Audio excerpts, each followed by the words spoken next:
Génesis 7 del 2 al 16. Dios continúa diciéndole a Noé, ¿está bien el sonido? Dios continúa diciéndole a Noé, de todo animal limpio tomarás 7 parejas, macho y su hembra, mas de los animales que no son limpios, una pareja, el macho y su hembra. También de las aves de los cielos 7 parejas, macho y hembra, para conservar viva la especie sobre la faz de la tierra. Porque pasados aún 7 días, yo haré llover sobre la tierra 40 días y 40 noches, y raeré de sobre la faz de la tierra a todo ser viviente que hice. E hizo Noé, conforme a todo lo que le mandó Jehová. Era Noé de 600 años cuando el diluvio de las aguas vino sobre la tierra, y por causa de las aguas del diluvio entró Noé al arca, y con él sus hijos, su mujer y las mujeres de sus hijos. De los animales limpios y de los animales que no eran limpios, y de las aves y de todo lo que se arrastra sobre la tierra, de 2 en 2 entraron con Noé en el arca, macho y hembra, como mandó Dios a Noé.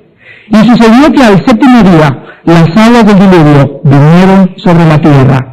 El año 600 de la vida de Noé, en el mes segundo, a los 17 días del mes, aquel día fueron rotas todas las fuentes del grande abismo, y las cataratas de los cielos fueron abiertas. Y hubo lluvia sobre la tierra 40 días y 40 noches.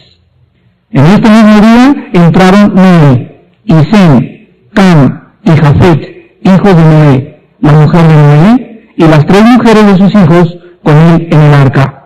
Ellos y todos los animales silvestres según sus especies, y todos los animales domesticados según sus especies, y todo reptil que se arrastra sobre la tierra según su especie, y toda ave según su especie, y todo pájaro de toda especie. Vinieron pues con Noé al arca de 2 en 2, de toda carne en que había espíritu de vida. Y los que vinieron, macho y hembra de toda carne, vinieron, como le había mandado Dios, y Jehová le cerró la puerta. Veamos en los versículos 2 y 3 para comenzar en esta noche. ¿De qué manera Dios le dice a Noé que tome 7 parejas, o sea, un macho y una hembra de animales limpios y una pareja de animales no limpios? De las aves vemos también que se iban a tomar 7 parejas, y el propósito de esto, lo dice el versículo 3 en la última parte, para conservar viva la especie sobre la faz de la tierra. Esta última frase es lógico que sería irrelevante si el diluvio hubiera sido de carácter local y no de carácter universal. Uno de los ataques más grandes que la Biblia ha tenido durante los últimos 30 o 40 años ha sido el ataque de que el diluvio bíblico no fue de carácter universal, sino de carácter local. O sea, solamente cayó en una sección o una parte geográfica determinada de este planeta. Pienso que la próxima clase voy a hablar de más detalles de los aspectos geológicos y arqueológicos de las pruebas de que el diluvio bíblico no fue de carácter local, es de carácter universal. Y así lo vamos a ver en las próximas clases. Vemos también aquí que la orden dada aquí en el versículo 2, de todo animal limpio tomarás 7 parejas, no está contradiciendo el capítulo 6, versículo 19. Porque la orden general, es lo que tenemos que entender, era que de 2 de cada clase, pero los animales necesarios para la alimentación y vestido del hombre, o sea, las ovejas y el ganado, serían necesarios en mayor número. Y esto es porque después del diluvio tenía que haber 3 pares de cada uno de los animales. El 7º animal de cada grupo era para el sacrificio, de acuerdo a Génesis capítulo 8, versículo 20. Vemos nosotros que Dios todavía en esta sección no había establecido la ley para los animales limpios. Hasta Levítico capítulo 11 encontramos que Dios le dice claramente a Moisés en las leyes ceremoniales qué animales son limpios en la Biblia y cuáles no son limpios. Casi todos los que escoge Dios, escoge animales que rumian y animales que tienen doble pezuña. Todas aquellas personas, animales que tenían doble pezuña pero que no rumiaban, eran animales no limpios. Y ahora nosotros encontramos en Hechos 15 que esta ley de los animales limpios e inmundos es abolida en cuanto entra el período de la gracia. Después veremos nosotros los animales domésticos que tenían que tener también su lugar dentro del arca. En el versículo 4 y 5, dice la Biblia que pasados aún 7 días, Dios le dijo, yo haré llover sobre la tierra 40 días y 40 noches, y raeré sobre la faz de la tierra a todo ser viviente que hice. E hizo Noé conforme a todo lo que le mandó Jehová.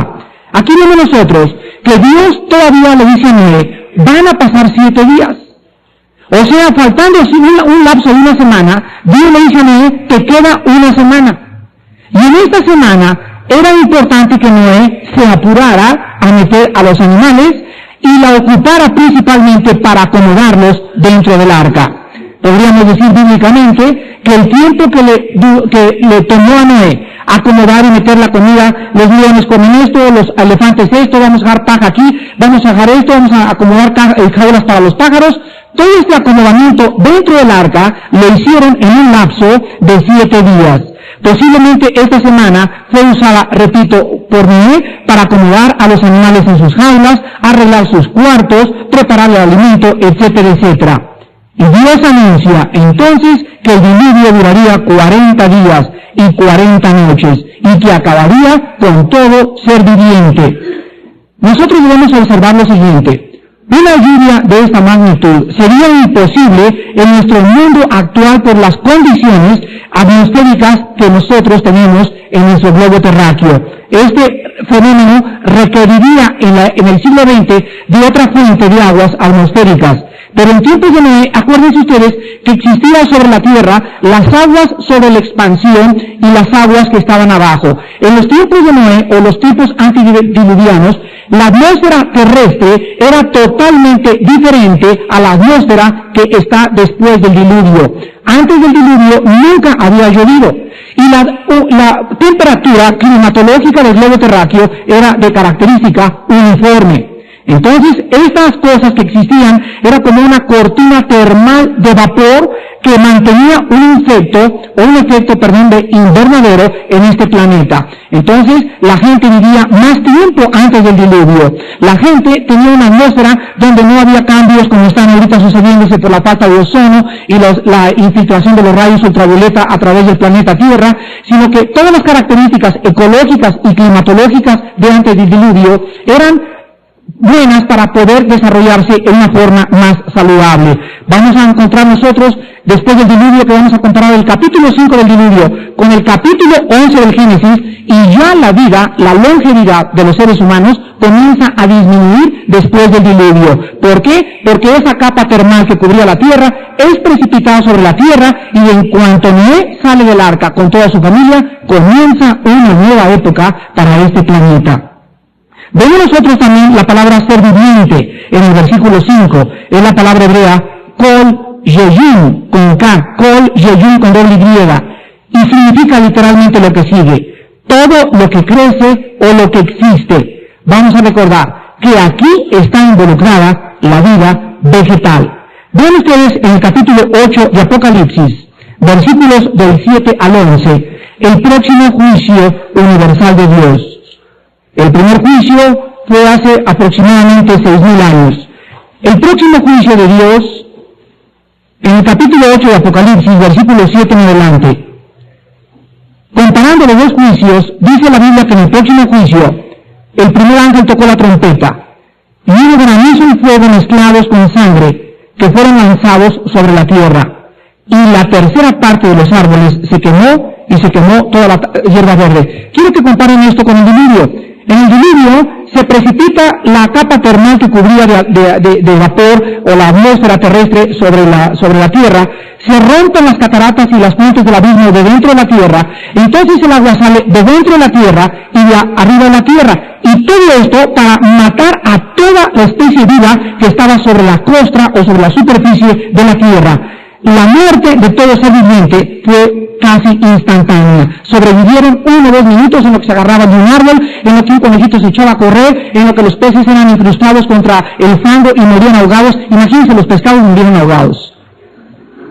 Pero en el juicio que viene, vean ustedes que es progresivo y es paulatino. El próximo juicio de Dios sobre la tierra va a ser un juicio donde primero, la primer plaga va a acabar la tercera parte de la hierba. Dice aquí, luego dice el versículo 9, y murió la tercera parte de los seres vivientes que estaban en el mar, y la tercera parte de las naves fue destruida. El tercer ángel tocó la trompeta, y cayó del cielo una gran estrella, ardiendo como una antorcha, y cayó sobre la tercera parte de los ríos. Ya esta es 1, 2, 3, la cuarta vez que se repite la tercera parte aquí de los ríos y sobre las fuentes de las aguas. Versículo 11, y el nombre de la estrella es Ajenjo. Y la tercera parte, por quinta vez, de las aguas se convirtió en ajenjo, o sea, se convirtieron en amargura, y muchos hombres murieron a causa de esas aguas, porque se hicieron amargas. Vemos nosotros entonces que el próximo juicio de Dios ya no va a ser por el agua, tal como lo prometió a Noé, y el juicio de la tribulación va a ser progresivo. Cuando Cristo venga a la tierra, no existe tal cosa como que el mundo entero va a ser destruido por una tercera guerra mundial. La tercera guerra mundial va a destruir, escúchenme muy bien, 2/3 partes de la humanidad, de acuerdo a la Biblia. Cuando Cristo venga a la tierra, van a estar vivas la tercera parte de los animales y la tercera parte de los seres humanos. En el diluvio se acabó todo, menos la familia de Noé. Génesis 7, del 6 al 9. A continuación se nos muestra la edad de Noé, y dice la Biblia que por causa de versículo 6, era Noé de 600 años cuando el diluvio de las aguas vino sobre la tierra. Y por causa de las aguas del diluvio, entró Noé en el arca, y con él sus hijos, su mujer y las mujeres de sus hijos, de los animales limpios y de los animales que no eran limpios, y de las aves, y de todo lo que se arrastra sobre la tierra. De 2 en 2 entraron con Noé en el arca, macho y hembra, como mandó Dios a Noé. Quiero que nosotros veamos que en el momento que el Espíritu Santo nos dice que Noé tenía 600 años, se está marcando en esta época, en este versículo 6, la separación de la época antidiluviana de la época postdiluviana. De la época en que Noé entra en el arca, en ese mismo día, y cuando comienzan las aguas a caer y a elevar el arca aproximadamente 8 metros arriba de la montaña más alta de la tierra, lo vamos a ver en unos instantes. En ese momento Dios comienza a tratar de una forma diferente con los seres humanos.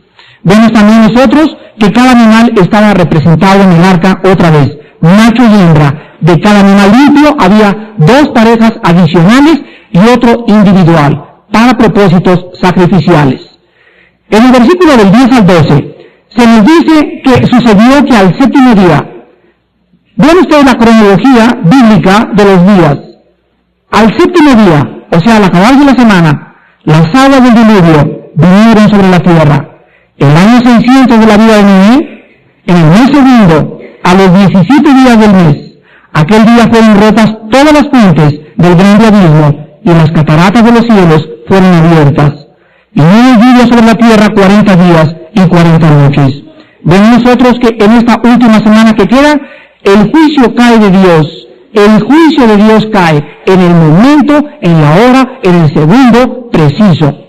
Vemos nosotros que Dios dice, va a caer en el año 600 de Noé, en el mes segundo y en el día 17. Veamos en Apocalipsis capítulo 9. ¿De qué forma también en el juicio que viene van los juicios de Dios a caer de una forma cronológicamente exacta? Cuando Dios dice a las 3:01 del día 10 de noviembre, vengo por ustedes, significa que mañana a las 3 de la tarde y exactamente el reloj marcando 1 minuto es el rapto. Esta es una suposición desde luego. Lo que les quiero decir es que el tiempo le pertenece a Dios y es exacto delante de sus ojos. Veamos algunos ejemplos. Apocalipsis 9, del 13 al 15. El 6º ángel tocó la trompeta, y oí una voz de entre los 4 cuernos del altar de oro que estaba delante de Dios, diciendo al 6º ángel que tenía la trompeta: desata a los 4 ángeles que están atados junto al gran río Éufrates, y fueron desatados los 4 ángeles que estaban preparados para la hora, día, mes y año, a fin de matar a la tercera parte de los hombres. ¿Observaron? Para matar en la hora exacta, en el día exacto, en el mes exacto y en el año exacto. Qué maravilloso es el salmo que dice: dichosa es la muerte de los santos a los ojos de Jehová. Cada uno de nosotros tenemos el tiempo limitado. Dios ha escogido desde antes de que yo naciera cuándo yo iba a nacer, en qué segundo yo iba a nacer, en qué hora iba yo a nacer. No hay nada de que la mamá pobrecita está embarazada, ¿verdad? Y córrele, tranquila, Dios lo tiene ya todo planeado. Si te agarran el taxi, estaba planeado por Dios. Si te agarran el metro, estaba planeado por Dios. Dios tiene cuidado de las aves. ¿Cómo no va a tener cuidado de nosotros? Bueno, de la misma forma que Dios tiene planeado y calculado cronológicamente nuestro nacimiento, Dios también tiene determinado nuestra hora de morir. Y saben una cosa, dice la Biblia que así como los pescados, cuando el pescador lanza el anzuelo, el pescado va y nunca sabe que ese día va a acabarse su vida al ser sacado del agua, así los hombres no conocen su tiempo. ¿Cuántos de ustedes en esta noche, Dios ha dicho, esta noche vengo a pedirte cuentas a tu alma? ¿Estás tú preparado para encontrarte? Si Dios te llamara cuentas en esta noche, no digas, me cepillo bien mis dientes, tengo buena salud, mis exámenes de la bioquímica que me acaban de hacer están perfectos, no tengo colesterol, el doctor me dijo, usted puede vivir los próximos 30 años, y resulta que ahorita saliendo, te mata un camión aquí en la esquina. Porque el tiempo no es de los doctores, ni de la salud, ni nuestro tiempo está en las manos de Dios. Estén pues preparados para encontrarse en cualquier momento con el Dios de la Biblia. Veamos ahora en Apocalipsis capítulo 11. Otro ejemplo. Y dice, me fue dada una caña semejante a una vara de medir, y se me dijo, levántate, y mira el templo de Dios y el altar y a los que adoran en él, pero el patio que está fuera del templo, déjalo aparte, y no lo miras, porque ha sido entregado a los gentiles, y ellos hollarán la ciudad. ¿Cuánto tiempo? 3 años y medio, 42 meses o 1260 días. Aquí encontramos otro ejemplo donde Jerusalén le es permitido o le es entregada la ciudad santa de Dios al anticristo. El anticristo entra a los 3 años y medio. El sacrificio judío va a ser otra vez restablecido en Jerusalén. Ahorita el templo está en manos de los musulmanes. Se le llama la mezquita de Omar o la cúpula de la roca. Cuando ustedes vayan a Jerusalén, es una cosa redonda, preciosa. Bueno, la Biblia dice que ese templo va a volver a formar parte de los judíos, y que cuando el anticristo surge en Europa, él va a hacer un trato con los judíos y con los árabes de paz. Y van a firmar la paz en el Medio Oriente por primera vez en la historia, desde que se fundó el Estado israelí en 1946. Cuando el anticristo entra a los 3 años y medio, él va a sacrificar un puerco, y de ahí en adelante Jerusalén es entregada por el tiempo que Dios ha medido y determinado, 42 meses o 3 años y medio. Y en ese tiempo exacto van a querer hacer lo que quieran. Al acabarse el tiempo exactamente los 3 años y medio, Dios dice, se acabó, y viene su Hijo junto con nosotros a instaurar su reino milenial. Vean ustedes ahora el capítulo 12 de Apocalipsis, versículo 6. Otro ejemplo dice, y la mujer huyó al desierto, donde tiene lugar preparado por Dios para que allí la sustenten por 1260 días, o 42 meses, o 3 años y medio. Aquí encontramos que los judíos van a ser protegidos. En cuanto el anticristo comience la persecución, van a ser protegidos de esta persecución. Los que estudiaron Apocalipsis ya lo vimos, que va a haber una ciudad que se llama Petra, actualmente ya existe, donde hay unos desfiladeros tremendos, y los judíos van a pasar por ahí se van a proteger, y ahorita ya en la ciudad de Petra hay tubos de plástico con Biblias enrolladas por muchas personas, arqueólogos cristianos, que están tratando de intervenir para que cuando los judíos entren ahí en Petra, lean la Biblia y puedan convertirse. Y vemos que esto va a ser una realidad cuando el anticristo los comience a corretear. Y en último lugar, vean el capítulo 13 de Apocalipsis, versículos del 4 al 5. 13 del 4 al 5, y adoraron al dragón, que había dado autoridad a la bestia, y adoraron a la bestia diciendo, ¿quién como la bestia y quién podrá luchar contra ella? También se le dio boca que hablaba grandes cosas y blasfemias, y se le dio autoridad para actuar 42 meses, o 1260 días, o 3 años y medio. En último lugar encontramos que el mismo anticristo está siendo usado para los propósitos divinos de Dios. Y Dios le dice, no vas a pasar de 3 años y medio. Y a los 3 años y medio, él será juzgado y arrojado al lago de fuego. Todos los malos tienen su tiempo, y todas las personas que hacen iniquidad, llega el tiempo en que Dios dice, se acabó y se acabó. La Biblia pues es exacta al mostrarnos que el Dios de la Biblia ha determinado el tiempo de la humanidad, de la vivencia de este planeta, de la existencia de los animales, de la existencia nuestra, de la existencia de una mosca. Cuando yo el otro día me acerqué en Cuernavaca y me dijo mi esposa, pues en matamoscas, y maté una mosca, en ese momento yo sabía que yo estaba cumpliendo un propósito divino. En ese momento esa mosca Dios había ya predeterminado que moría de la mano de Armando Alducin. Pero tienes que tener cuidado en esto, de agarrar una pistola y decir, bueno, ahorita llegó todo el pum, pum, pum. Y es un instrumento de Dios. Entonces, en ese momento nosotros, aunque Dios sabe lo que va a saber, ¿verdad? Vamos a hablar de eso otra vez, pero ahí sí tú ya no estás dentro de la voluntad de Dios. Dios tiene su voluntad permisiva y directiva. Muchas veces abusamos de eso, pero no significa que esté dentro de la voluntad de Dios. Regresamos al Génesis y vemos nosotros que en este calendario existe un conflicto, en el versículo 11 principalmente. El mes pasado había un hermano que me dijo, bueno, yo me puse a hacer cuentas, creo que es contador, los números, matemático, y de acuerdo a mis cuentas, no coincide la edad de los hijos de Matusalén con la edad de Noé, etcétera, etcétera. Y la respuesta es muy sencilla. Del capítulo 5 del Génesis, donde se nos muestra la cronología de los patriarcas, no coincide cuando dice la Biblia, Matusalén engendró a Enoc, y Enoc tenía 465 años, no se nos dice cuántos años tenía Matusalén cuando lo engendró. Y si yo me pongo a restar los años de nacido de esta persona y se los quito a su papá, no me va a dar, porque no se nos revela el cumpleaños del papá, sino se nos dice que solamente tuvo ese hijo. Entonces, no quiere el Espíritu Santo que nosotros tengamos una cronología en los tiempos de Noé exacta, y les voy a explicar por qué. No sabemos qué calendario se usó aquí, pero lo más probable es que correspondía al calendario judío. A los que les interesa esta noche, les voy a nombrar los 12 meses del calendario judío. Los judíos tenían un calendario que comenzaba el mes primero, o sea, correspondía a la mitad de marzo y a la mitad de abril de nuestro calendario, y se llamaba el mes de Nisan o el mes de Aviv.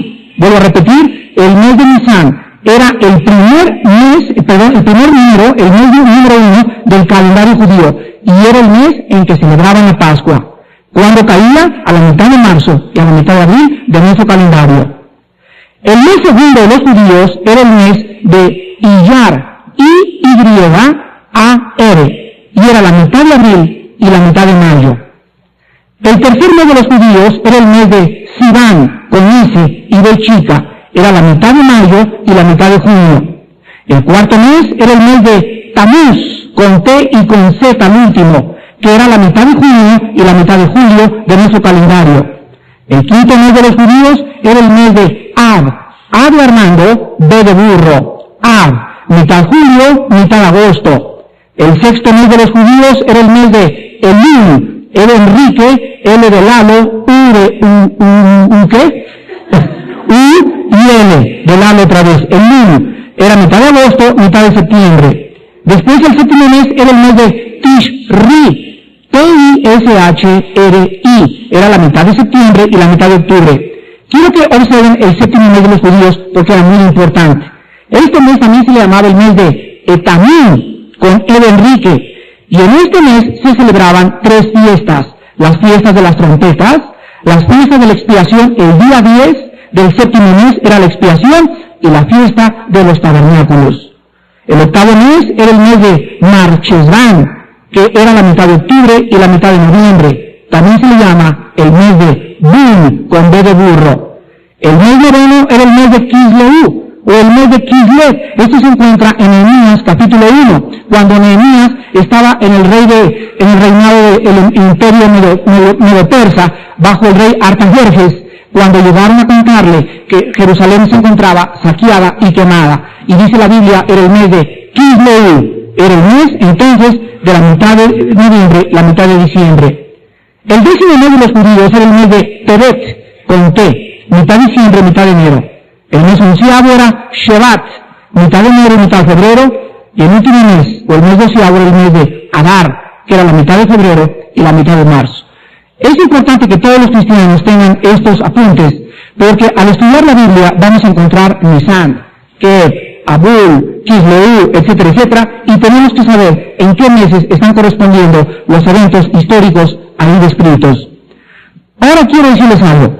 Si nosotros asumimos que el calendario comenzó desde la creación hasta el diluvio, entonces el diluvio sucedió en el año 1665, en el primer mes, a los 17 días después de la creación, asumiendo que el calendario comenzó en el año 1 antes del diluvio. Sin embargo, esto sería exacto, vuelvo a repetir, si en Génesis capítulo 5 se nombra la fecha exacta del cumpleaños del papá, pero esto es una asunción absolutamente irrazonable. Consecuentemente, yo pienso que no era el propósito de Dios el que nosotros supiéramos exactamente a qué época de nuestro calendario sucedieron los eventos descritos históricamente en el capítulo 7 del Génesis. Regresamos al Génesis y encontramos los instrumentos de Dios para el juicio del diluvio universal. Notemos que dice la Biblia que Dios usa las aguas del cielo y las aguas del abismo. ¿Cuáles son las aguas del cielo? Repito, la capa termal que cubría la tierra, que es precipitada sobre el planeta Tierra. Y encontramos también que del abismo o del interior de la tierra brotan aguas que comienzan de adentro y de afuera a inundar literalmente toda la superficie del globo terráqueo. ¿Sabían ustedes que el conocimiento que tenemos del interior de la Tierra es absolutamente limitado? Vamos a ir a Marte el año que entra y a Venus y quién sabe cuántas cosas, pero el conocimiento que tenemos del centro de la Tierra es increíble que dada el crecimiento tecnológico de nuestra tecnología moderna, sea tan limitado en cuanto a esto. ¿Saben ustedes que actualmente lo único que tenemos es lo siguiente? Tenemos evidencias geológicas de que en la superficie de la Tierra, en su subcostra, existe algo que se llama la compleja base cristalina. Y esta actividad ígnea, metamórfica, metamórfica significa la transformación física y química que sufre un mineral bajo la presión del agua y del calor dentro del planeta Tierra. Y tenemos también la actividad tectónica. La palabra tectónica significa relativo a la estructura de la corteza terrestre en su pasado. Bueno, esta actividad ígnea, metamórfica y tectónica es la única evidencia que tenemos de lo que está pasando en el centro del planeta Tierra. En el versículo del capítulo 7, versículo 4, ya Dios había dicho que la lluvia duraría 40 días y 40 noches. Quiero que noten ahora a continuación el número 40 en la Biblia. ¿Por qué no 50 días y 50 noches? Porque Cristo no fue tentado 30 días y 30 noches. Bueno, vean ustedes el número 40 en la Biblia. Moisés vivió 40 años en Egipto. Exactamente. Al cumplirse los 40 años, él sale corriendo al desierto y vive 40 años en el desierto. Al cumplirse los 40 años, salen de Egipto y comienza 40 años peregrinando con los judíos en el desierto. Entonces la vida de Moisés está dividida en 3 etapas. 40 años en Egipto, en la Universidad de Egipto, 40 años en la Universidad de Dios y 40 años en el servicio de Dios. Encontramos también nosotros que los judíos estuvieron 40 años vagando y puestos a prueba en el desierto.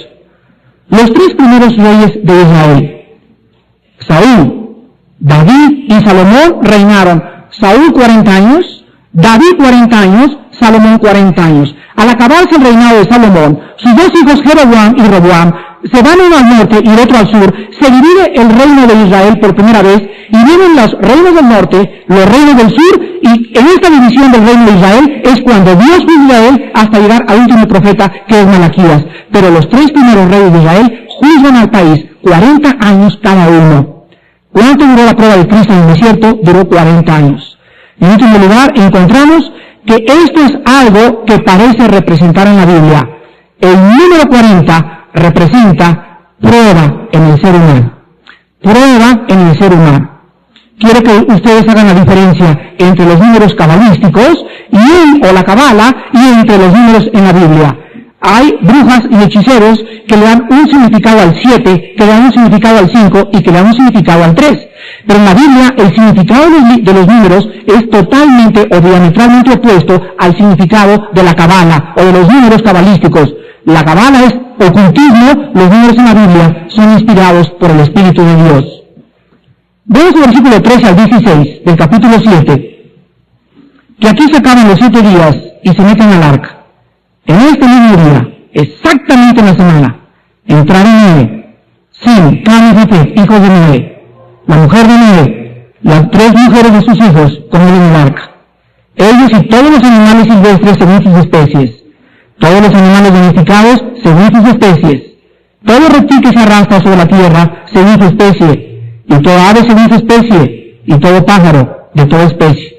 Vinieron pues con él al arca, de 2 en 2, de toda carne en que había espíritu de vida, y los que vinieron, macho y hembra de toda carne vinieron como le había mandado Dios, y Jehová les cerró la puerta. Se acaban los 7 días, entra Noé y toda su familia con todos los animales de la arca, todos los reptiles, todos los pájaros, todas las aves, etcétera, etcétera, y el Espíritu Santo repite 3 veces lo que repitió en Génesis capítulo 1, según su especie. ¿Qué significa según su especie? En los perros tenemos nosotros que la especie canina involucra pastor alemán, chihuahueños, Alaska Husky, etcétera, etcétera. Pero todos son perros. En los felinos tenemos nosotros tigres, tenemos pumas, tenemos panteras, etcétera, etcétera, pero es la misma especie felina. En las aves tenemos diferentes aves, pero son aves. Y en los reptiles tenemos el alacrán, tenemos el escorpión americano, tenemos la iguana, tenemos la lagartija, y todos son reptiles. Cuando una iguana se cruza con una cucaracha, no va a producir cucarachas iguanas. Y si se cruza un burro con una yegua, el resultado es una mula, y la mula nace estéril, se detiene la genética de los animales. Dios ha determinado que los genes produzcan exactamente la especie a la cual corresponde la creación de Él. Nosotros somos una creación humana, y nosotros nunca hemos producido, ni tampoco venimos de los changos. El esperma de un hombre, al concentrarse o al unirse con los huevos de la mujer y a venir la fecundación en los ovarios de la mujer, produce seres humanos. Las ranas producen ranas, los changos producen changos, las aves producen aves. Esto nos muestra que genéticamente la Biblia tiene la razón. Cualquier experimento o cualquier mutación que el hombre quiera desarrollar, violando el principio genético de la palabra de Dios, el hombre recibe la retribución de vida a su extravío. La Biblia es exacta, no solamente geológica, arqueológica, histórica, geográfica, sino también genéticamente. Vemos nosotros aquí la obediencia de la familia de Noé. Dice en el versículo 13 al 16, en el versículo 15, vinieron al arca de 2 en 2, de toda carne que había de toda especie. Y dice el versículo 16, y los que vinieron, macho y hembra de toda carne vinieron, como le había mandado Dios, y Jehová les cerró la puerta. Quiero acabar con estos 2 principios. Quiero que noten ustedes la obediencia perfecta de la familia de Noé, evidenciando, al entrar en el momento que Dios dijo, no se metan antes ni después, al entrar en el tiempo de Dios, la familia de Noé evidenciaba una fe absoluta en la palabra de Dios. Noten que no se metieron antes, o sea, apresuradamente. Si nos dicen, papá, ya vamos a meternos, tranquilos, pero es que, tranquilos en el tiempo de Dios. Y también nosotros podemos decir que podían ellos demorarse presuntuosamente. Podían decir, no, espérate, tranquilo, papá, déjame echarle el último vistazo aquí, mira, total que Dios no va, hasta que no nos metamos, Dios no va a caer el diluvio. No, ellos ni se metieron apresuradamente, ni tampoco se demoraron presuntuosamente. Esto nos habla de una evidencia absolutamente maravillosa. Y el principio es el siguiente: la fe sabe esperar el tiempo de Dios. ¿Cuántos de ustedes jóvenes ya se les queman las habas por casarse? Y saben una cosa, si ustedes se casan fuera del tiempo de Dios, Dios lo va a permitir, pero ustedes van a sufrir las consecuencias. Y hay cientos de parejas que el tiempo de Dios era espérense todavía, pero ya se les quemaron las habas. No tuvieron tiempo para orar cada quien, para tener paz en su corazón y para saber que era realmente el tiempo de Dios cuando ellos deberían de casarse. En los negocios pasa lo mismo. ¿Cuántos de ustedes están haciendo negocios donde Dios les dijo, no metas tu dinero a la bolsa? Pero allá, ¿verdad? Vienen los amigos y, no, tú entra, la quieres ser millonarios, compadre, la semana que entra. Y ahí entran a la jugada, pues fue una lotería de lo que le entraron, y aguantan las consecuencias de aquellos que no tienen ni para comer ahorita, pero en ese momento ustedes, ¿saben lo que hicieron? Fue que entraron sin haberle pedido permiso a Dios. O sea, tenemos que comprender algo, hermanos. Toda la vida que tenemos delante, el tiempo que yo tengo, cuando alguien me invita, antes me hablaban y me decían, hermano, ven a hacer una campaña. ¿Cómo no? Oye, espérate tantito, me dice mi esposa. ¿Cómo le dices que sí, si ni siquiera has orado? Pero es que es una campaña en el estadio fulano y tal. Es que puede ser en el estadio Azteca. A lo mejor no es la voluntad de Dios que prediques. Y he acostumbrado a tener cada cosa, cada invitación, a comer, a visitar, a hacer, a viajar, a pedir de rodillas, en el silencio, la madrugada, la dirección de Dios y decirle, Padre Santo, si no es tu voluntad, que metas ese dinero a la bolsa, Señor, no es mi dinero, es tu dinero, yo te pido, Padre, que me impidas hacerlo, no permitas que yo haga algo. Y entonces te levantas y ya Dios está agradado de que hay alguien en la tierra que está buscando su voluntad. El siguiente paso es ir a hablar con tu pastor. Y le dices, ¿usted cree, hermano, que debe hacer esto? Y sabe una cosa, que venían a nosotros a pedirnos ese consejo, les decíamos exactamente lo mismo. Es una lotería. Si le quiere entrar, se está arriesgando usted y está entrando a un juego de azar. Y la Biblia prohíbe juegos de azar. Pero la gente no está buscando la voluntad de Dios. La gente hace lo que le da la gana. Y luego viene con los pastores y les damos un consejo y hacen otra cosa. Porque están encaprichados en ponerse con la suya. Ellos no pueden vivir por fe. Ahora nosotros encontramos en último lugar en el versículo 16, lo más maravilloso de todo esto. Ya que están todos adentro, todos ya, absolutamente todos, ¿qué puede haber hecho en él? Diga que espérame tantito, voy a cerrar la puerta. ¿Es eso?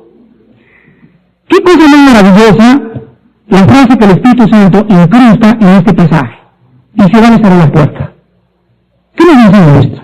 ¿Por qué no me dijo a mí, papá, ya vámonos? O esperemos a que caiga el agua. Pero fue Dios el que desde afuera estaba cerrando la puerta. ¿Saben por qué? Porque el hecho de que Dios haya cerrado la puerta estaba indicando que esa familia que estaba en el arca estaba exactamente en el tiempo de Dios y en el centro de la voluntad de Dios.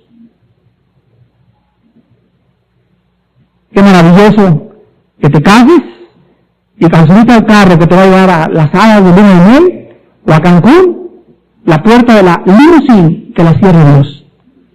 ¿Te imaginas? No cabría duda, ¿verdad? Señor, estoy en tu santa voluntad y en el centro de tu voluntad. Pues esto nos habla de algo tremendo, hermanos. Es importante que de la misma manera que Jehová le cerró y le abrió la puerta a Moisés y le dijo, entra en mi tiempo, haz esto a la hora que yo te diga, sé obediente, no discutas, métete y yo te clausuro la puerta confirmándote que estás en mi voluntad. De la misma forma, Dios en nuestra época está abriéndonos y cerrándonos puertas para predicar su santa palabra. Jóvenes, siempre me gusta conocer con ustedes, acabaste con tu novia, ya se rompió tu corazoncito, Dios te cerró la puerta. No quería que siguieras con esa muchacha, pero yo la quería, hermano. Pero es que Dios tiene otro plan para tu vida. Pero yo la quería, es que Dios tiene algo mejor para tu vida. Pero yo la quería. Si tú sigues con esa actitud, yo no puedo ni siquiera considerarte hijo o hija de Dios. Porque el hijo de Dios reconoce a Dios en todos sus caminos. Reconócelo en todas tus veredas. Y él, dice Proverbios 3, te las enderecerá. O sea, cuando te cierra algo y te pone un tronco de Dios para que tropieces, no digas, ay, el chamuco no lo puso. No, Dios ha puesto eso y tú tienes, el chamuco me la quitó, mira, hay alguien más grande que el diablo, que es el Dios de la Biblia. Y si Dios permite algo, es porque tiene siempre lo mejor para tu vida. Y tú tienes que vivir de absoluta seguridad de que todo lo que te pase, y el novio que te quitó, la novia que te quitó, y el dinero que perdiste, todo está contribuyendo para la formación de un hombre y una mujer de Dios.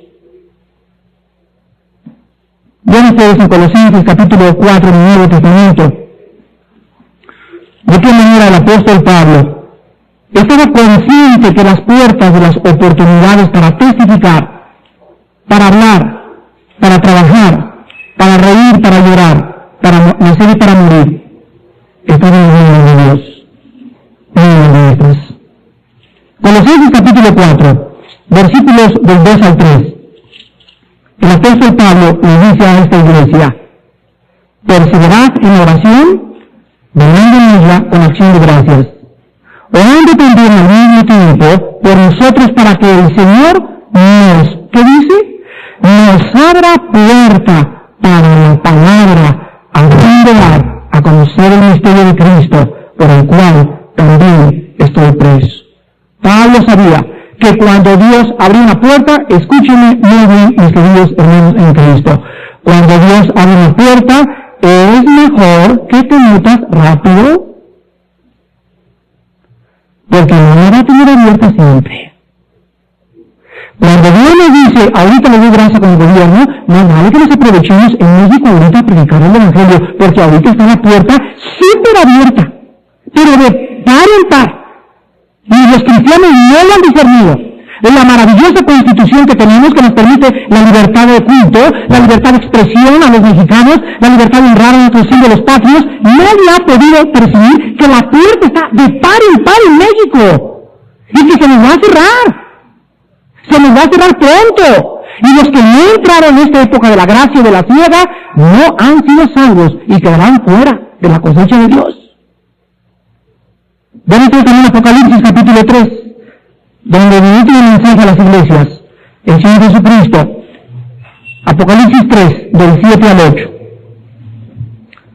Escribe al ángel de la iglesia en Filadelfia: este es el santo, el verdadero, el que tiene la llave de David, el que abre y ninguno cierra, y cierra y ninguno abre. Ustedes sabían que hace algunos meses aparentemente se nos habría abierto la puerta otra vez entre todos los mexicanos. Se abrió aparentemente y en la misma forma se cerró. Yo les decía a mis amados hermanos de Pemex, son tan fieles y que oraron tanto y lucharon tanto para que estas conferencias se llevaran a cabo. No saben que hay una autoridad más grande que el jefe supremo de Pemex en el cielo, y que él es el que dice: entren o salen. Y si Dios nos dice no entren, ¿saben una cosa? Lo único que significa es lo siguiente: juicio para esa institución. Cuando no hay palabra de Dios, no hay visión. Mientras no hay palabra, hay visión y arrepentimiento. Yo pienso que Dios nos dijo, 1 año y medio fue suficiente. Ya oyeron, ya hubo los que se iban a convertir. Yo sé que ahora vas a regresar y la gente va a estar unos más duros, otros más sensibles. Los que se convirtieron en esa época ya se están disciplinando en los estudios y siguen yendo a los desayunos, pero los que no seguirán siendo más duros, bienveniendo y siendo engañados. Dios es un Dios soberano y Él conoce los corazones de los seres humanos. Las puertas no son nuestras. Él es el que nos las abre y no vale que entremos. Te ha abierto la puerta a Dios en tu familia y tú lo estás desaprovechando. Tienes una puerta ahorita con tus hijos, tú tienes hijos menores de 12 años de edad. ¿Sabes una cosa? Los hijos menores de 12 años de edad es la puerta más grande para poder enseñar la palabra. Ahorita están tiernos, no son rebeldes. Deja que lleguen a los 13 años, a los 14 años y van a comenzar a reparar, a tirar de patadas contra las trancas, a quererse saltar el corral, y se nos pasó el tiempo. Tu esposa ahorita es tranquila, aprovecha en disipularla. Tu esposa ahorita tiene un buen trabajo, aprovecha ahorita en tranquilamente orar por la salvación de su alma y llevarle la palabra. Aprovechemos los tiempos porque los días son malos. Sabiendo que si vivimos, para Él vivimos, y si morimos, para Él morimos. Ya sea que vivamos o que muramos, del Señor somos.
make me smile.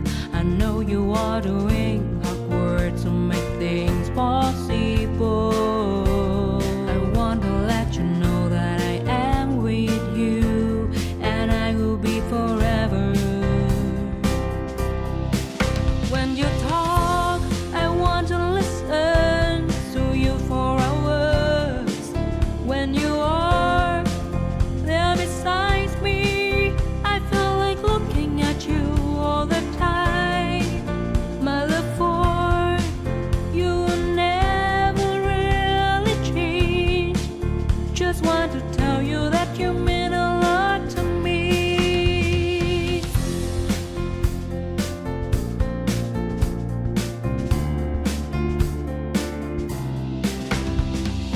Every little thing related to you make me smile. I know you are doing